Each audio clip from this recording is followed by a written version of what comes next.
Ciao a tutti e benvenuti o bentornati nel mio canale.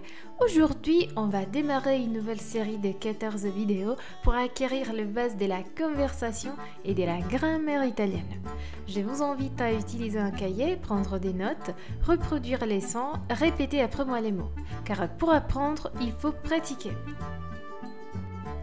La première leçon abordera un sujet fondamental qui peut paraître simple, mais vous verrez que cela demande de l'entraînement avant de le maîtriser. La leçon d'aujourd'hui portera sur l'alphabet et la prononciation des lettres. L'alfabeto e la pronuncia delle lettere. C'est un aspect auquel on ne consacre pas assez de temps, mais pourtant c'est très important. Il est préférable de prendre tout de suite les bonnes habitudes, car les mauvaises, elles mettent du temps à partir. Cominciamo.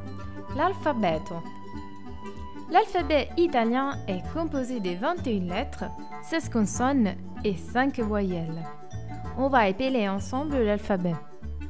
A, B, C, D, E, F, G, H, I, L, M, N, O, P, Q, R, S, T, U, V, Z. Faites attention à la prononciation de la lettre R.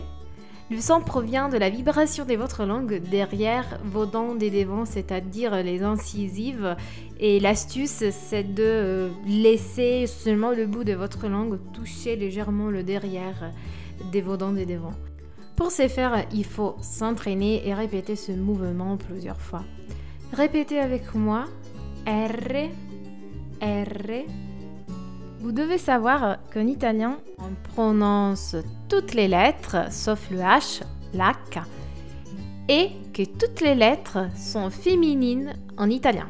Par exemple, la E, la N, la R.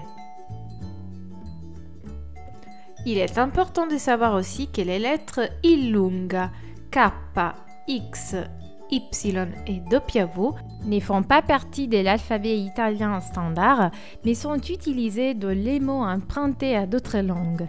Par exemple, jeans, week-end, taxi, yogurt. Maintenant, on va parler des voyelles en italien.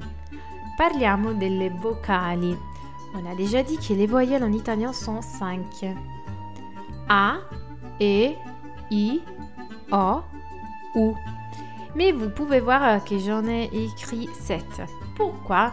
Parce que les voyelles E et O peuvent avoir une prononciation ouverte ou fermée. Et cela dépend des mots. Moi, je vous propose des exemples où on peut trouver la voyelle avec une prononciation fermée et, par exemple, mese, mese, et une prononciation ouverte comme dans les mots presto, presto. Pour mieux comprendre, vous pouvez penser au son proche en français de la voyelle, par exemple chez, bec. Vous entendez la différence et mese, presto. Pour la prononciation de la voyelle O, je vous propose deux exemples. Coda, no. Comme dans les mots français drôle, fort, o, o. Et la voyelle U en italien, una, correspond au diphtongue ou en français comme dans les mots poule. La voyelle A et la voyelle I se prononcent de la même façon qu'en français, par exemple ciao, vino. Une autre chose importante à retenir est que toutes les voyelles se prononcent séparément. Par exemple, paura, mio. Les traductions des mots, vous les trouverez dans la description de cette vidéo. Maintenant, on va voir la prononciation des consonnes. Quelques cas particuliers.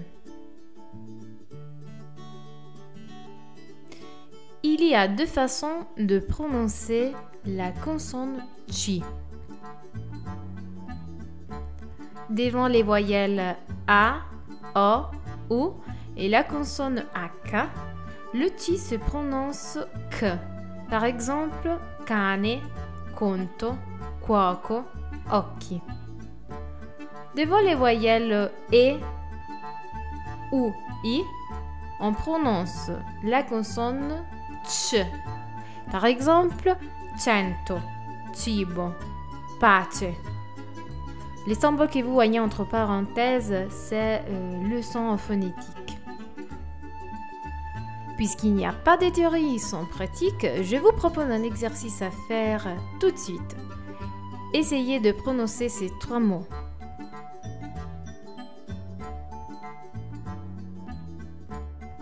Je vous donne la solution. Cuocere,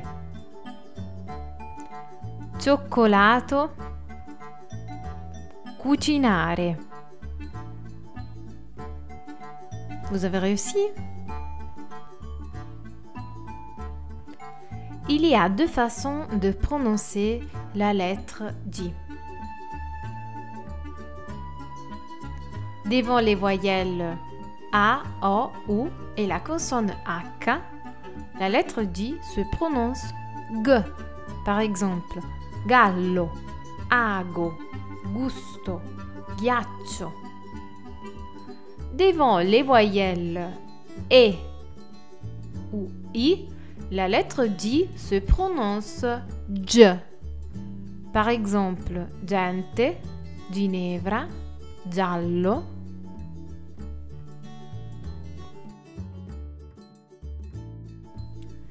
Il y a deux façons de prononcer le groupe de lettres diale. On prononce lieu à peu près comme dans le son proche en français du mot lieu, lorsqu'il est devant le i suivi d'une consonne, par exemple raccoglimento, lorsqu'il est devant le i suivi d'une autre voyelle s'il n'est pas la première syllabe, par exemple famiglia, figli. On prononce gle, comme dans le mot français gloire, lorsqu'il est devant les voyelles A, E, O, U. Par exemple, giungla, inglese, gloria, glucosio. S'il est devant le I et il est précédé par un N. Par exemple, anglicano.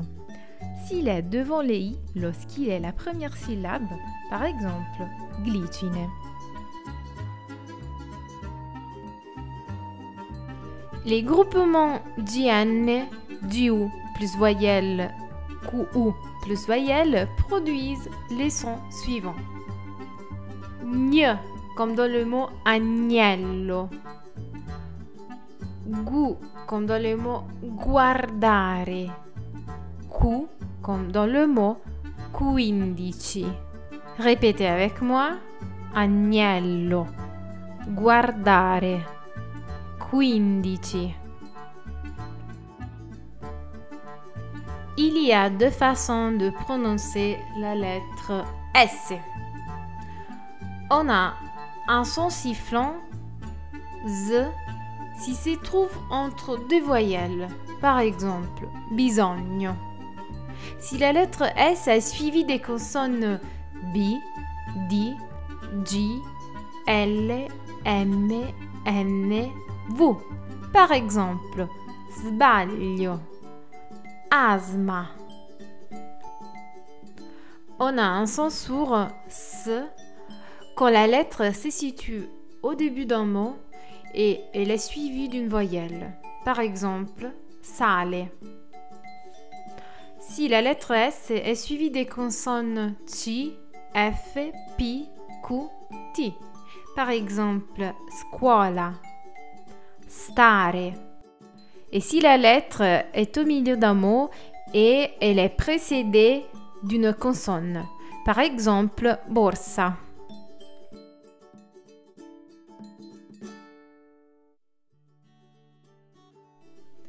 Il y a deux façons de prononcer l'ensemble des lettres S, C.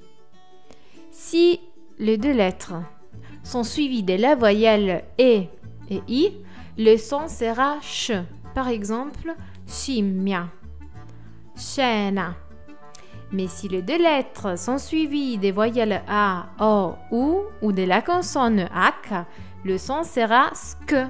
Par exemple, scala, scuola, scolaro.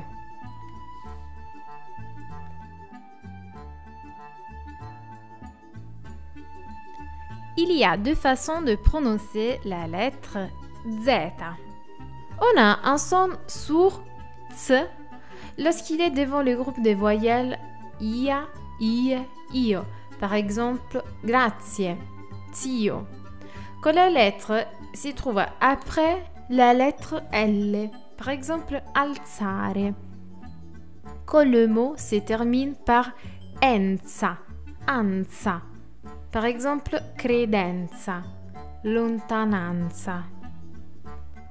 On produit un son sifflant z quand la lettre se trouve en début de mot, par exemple zona, ou si la lettre se trouve entre deux voyelles, par exemple azoto.